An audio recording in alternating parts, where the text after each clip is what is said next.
All right, so we're going to talk about imaginary numbers still, but I want to talk to you about adding and subtracting imaginary numbers.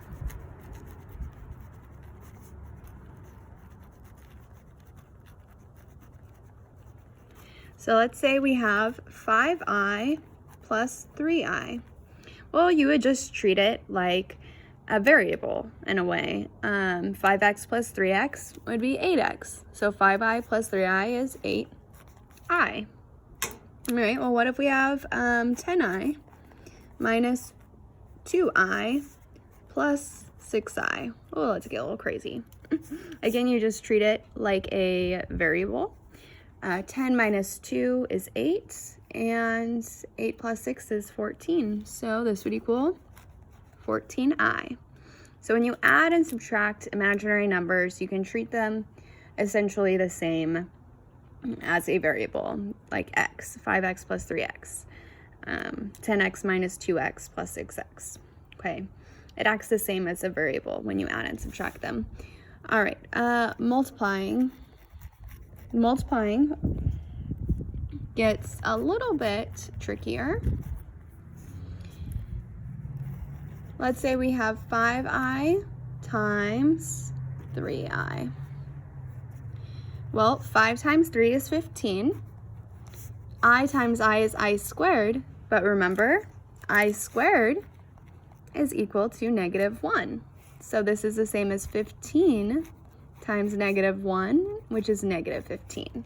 So we just have to account for that I squared when we multiply imaginary numbers. Okay, so 5i times 3i is -15. Imaginary numbers are not a closed set under multiplication, which means they can go from imaginary to real when we are multiplying. Okay, let's do 6i times 4i. That would equal 6 times 4 is 24. I times I is I squared. But again, I squared equals -1. So it's the same as 24 times -1, which is -24. Okay. All right, let's do dividing, shall we?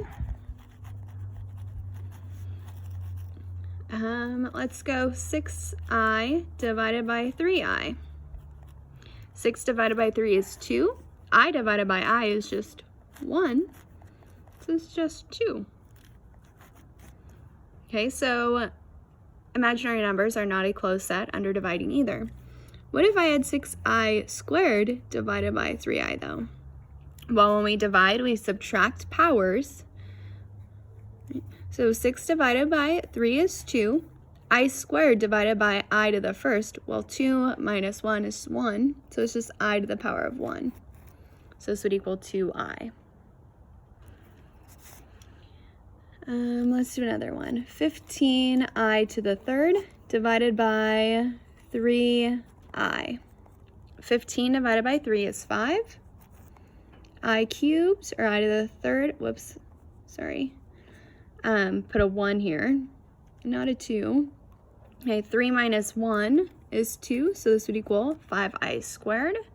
Remember, I squared is equal to -1.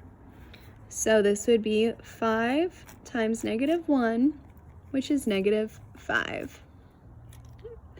So dividing, multiplying, adding, and subtracting. Okay, we just have to be really careful in the fact that I squared is equal to -1. So if we get an I squared in our answer, we always want to simplify that. Okay.